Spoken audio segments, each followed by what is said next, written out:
All right, so believe it or not, this is take 2 at recording this review. And the last time I recorded it was like 2 weeks ago. All right, so here we go, folks. It was asked for. It is being delivered. The first W.A.S.P album. That is right. But we're not just doing the first W.A.S.P album. No, we're doing the remastered, reissued, not just remastered, but digitally remastered, reissued, and in its original entirety. That's right. When this album, when you bought it originally on vinyl, it was missing one of the most important songs in the entire W.A.S.P repertoire. Animal, Fuck Like a Beast was removed because it was on the Dirty 15, thanks to Tipper Gore and her little lovely group of idiots. And the worst part is, Animal doesn't even deserve to be on that list. The problem is you got too many women at the time that needed to get fucked like a beast. So, this album is in its original format with Animal as track number 1, as it was meant to be done. I am so excited. The camera's just shaking nonstop. All right. So, the album's up with Animal. Great tune. Funny part is, it's not a bad tune. I enjoy the tune. I really do. But if it wasn't for the line of, fuck like a beast, I don't think the song would be as popular as it is. Really. I mean, that one line, just getting to yell that line, I'm gonna fuck like a beast. Yeah, can't go wrong with that, man. And that was the way this album was originally supposed to start off. And it did, because the record label at the time was full of pussies. That's right. They had no balls. Record executives going into the 80s lost all sense of testicular fortitude. Bastards. Although, to be fair, you never would have been able to release a song like Fuck Like the Beast before the 80s either. At least you'd be hard-pressed to on a major label. All right. Moving on from there, we get into what I would consider the big hit of this album, because it's the only song I actually knew prior to listening to this. I Want to Be Somebody. I want to be somebody, be somebody. Yeah, I mean, just great chorus. That is one thing I gotta say about this album, man. I did not expect a W.A.S.P album to be as commercially viable, to have such great pop sensibilities to it. I expected this to sound more like an Anthrax or a Slayer album. And instead, this is a lot closer to, well, I'm going to use comparison of the time. A lot closer to Quiet Riot. A lot closer to Quiet Riot. Other things I find in here, too, that another band I notice a lot in common with this one. Nazareth. Part of it is the voice. Part of it is definitely voice. But just the way the songs are laid out, the arrangements, the quality of them in general, a lot of it, it's a really heavy Nazareth to me. Then we're on the Love Machine. L.O.V.E. Great, good, such a fun tune. The Flame. Okay, so The Flame is funny because I misheard it every time I listened to this album until I picked up the back and looked at the back of it and saw that it said The Flame. I kept thinking he was saying something about getting out of the danger zone. I had to listen to too many songs where the word danger zone's been in it lately.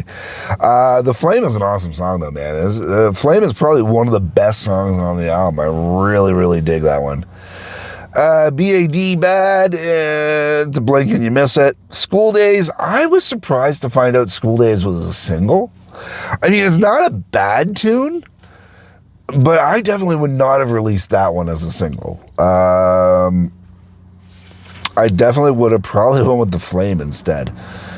Hellion is a good tune when you're listening to it. It really is. Sleeping in the Fire is all right. It's kind of one of those ones. That's one of those ones where when you listen to the album, it's good. When you're not listening to the album, you don't really think about it. I On Your Knees, as much as this album keeps just going on with all the sexual innuendos and stuff, I don't get tired of it. I really just, I think it's great. So much. Tormentor is another one where if the album's not playing, I'm not thinking about it. Then we get into The Torture Never Stops. Now, keep in mind, as I've already said, this is a remaster. They actually put bonus tracks on here too. Now, I haven't gotten into the bonus tracks yet, but one of the bonus tracks on here is a cover. It's a very famous cover. So because I saw that there was a very famous cover on here already, I thought when I saw The Torture Never Stops, it might actually be a cover as well. No, it is not. It is not a cover of Frank Zappa's The Torture Never Stops. It just happens to use the same title. And the way they deliver the line, The Torture Never Stops, similar, but that's kind of where the commonalities end with it. Really enjoy The Torture Never Stops, not as much as I enjoy the Frank Zappa version. Or the Frank Zappa song under the same title. But this is a really good tune. I really enjoyed it. The Torture Never Stops is, I believe, also where the original album ended. It is interesting that the original album was supposed to have 11 tracks on it. You do see that from time to time if you got one song that tends to run heavy, or if you got a couple songs that tend to run short. But most of the time, usually, not all, a lot of time, a good chunk of the time, they try and pair it off so it balances side A, side B on the vinyls. And since this would have originally been a vinyl release, I am impressed that there was originally supposed to be 11 tracks, and then it got the first track got scooped out, which put it down in 10 tracks, which did actually make it look like a regular old-fashioned vinyl where it's balanced. All right, so then we get into the two bonus tracks, because technically Animal was a bonus track as well. As originally when it was released as a single B-side. It was not released as an official song on the album, as already covered. But it's supposed to be here. All right, so the actual bonus tracks. We got Show No Mercy, which I think is a good tune. Really good tune. I'm actually surprised that it was left off the album. I'm going to say it was probably left off for time. It was released as a bonus track on one of the B-sides. And, you know, that is one thing, I've talked about this in the past. That's one thing I really think has been lost with labels not releasing singles anymore. In the days of vinyl, it was easy to do a single. When cassettes became more popular, you would find single cassettes out there, but they weren't as common and it was rare. As a matter of fact, the only single cassette I've ever owned in my entire life was the AC/DC Big Gun single cassette. It was the only one I have ever owned, and for obvious reasons. But there are, you know, like when you look at a lot of bands back in the day, like, you know, obviously W.A.S.P was releasing additional tracks that they recorded, and quality tracks, not just leftover tracks, quality tracks being put onto B-sides for singles. And you got other, like Metallica used to put covers on their B's. A lot of bands do covers for B-sides, stuff like that, which makes sense. It's really cool. But there's a lot of great B-sides that were released over the years that way. And singles not being released with B-sides, I think, was one of the things that killed the record industry, especially considering with a CD, I did buy quite a few CD singles. Interestingly enough, I bought the Big Gun. I bought Big Gun eventually on it too.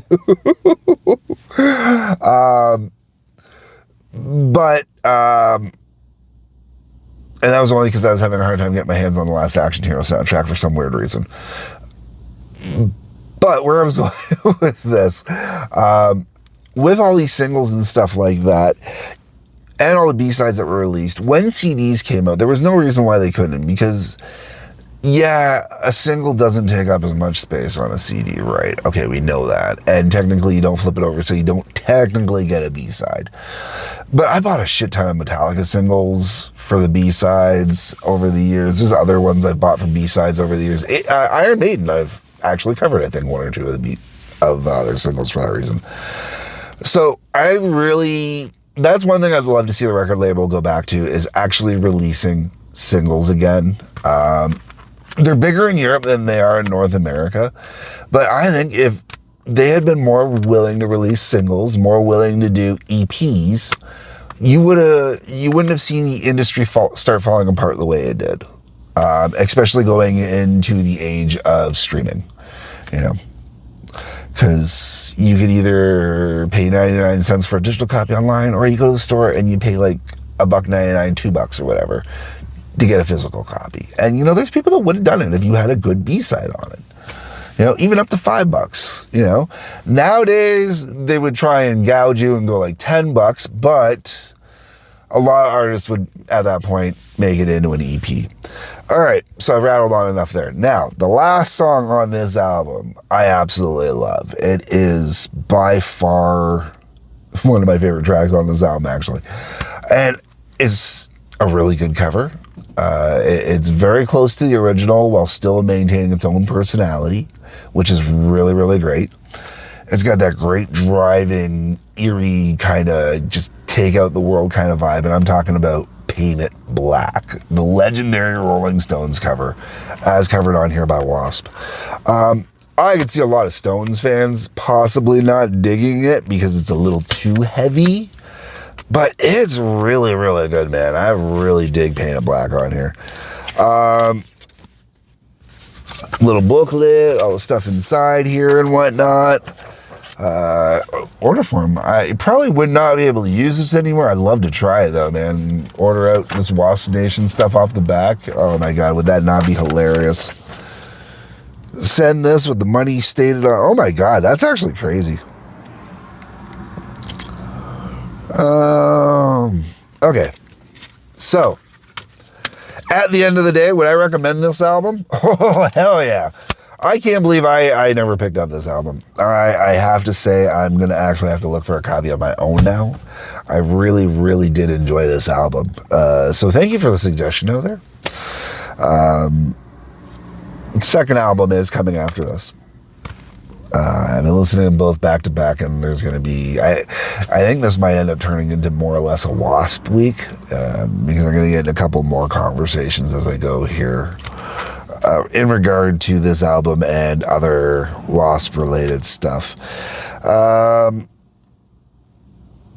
This is just something special. It really was. And as much as Drews love this band, and I used to give him a hard time about this band because, when you look at this crap here, okay, it's the same shit you'd see in the Motley videos and stuff like that. And, while it was a sign of that time, even in that time, I thought red leather was cheesy. Or red pleather, or whatever. I don't like red leather. I don't. On Chicks it isn't bad, but even then I'm a little so-so. It's got to be just right. But even then, I mean, it just... They're one of those bands that you just look at them and you want to make fun of them. And, I've watched a lot of stuff on W.A.S.P over the years as well, even though I've never listened to them, I paid attention to them. When your best friend's into W.A.S.P, you pay attention a little bit.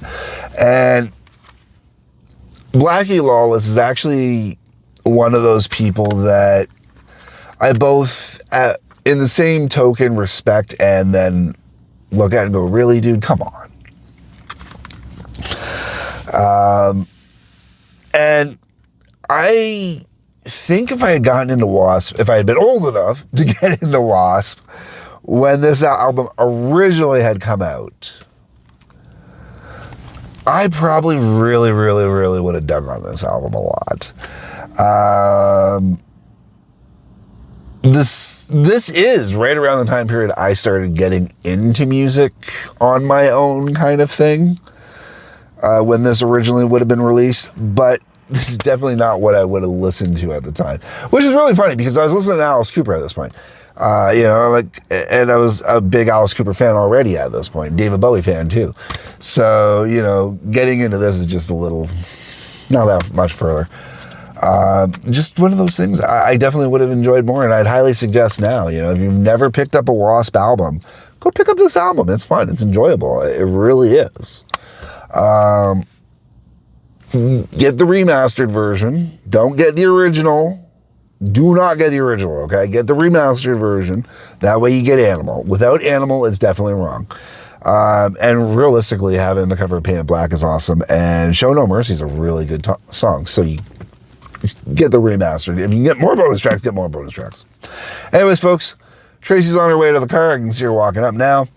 I'm going to wrap this review up here. Stay tuned. And this is going to turn into a W.A.S.P week, like I said. Drop me a line down below in the comments. Let me know what you think. That's what the comment section is for. And I do respond to people.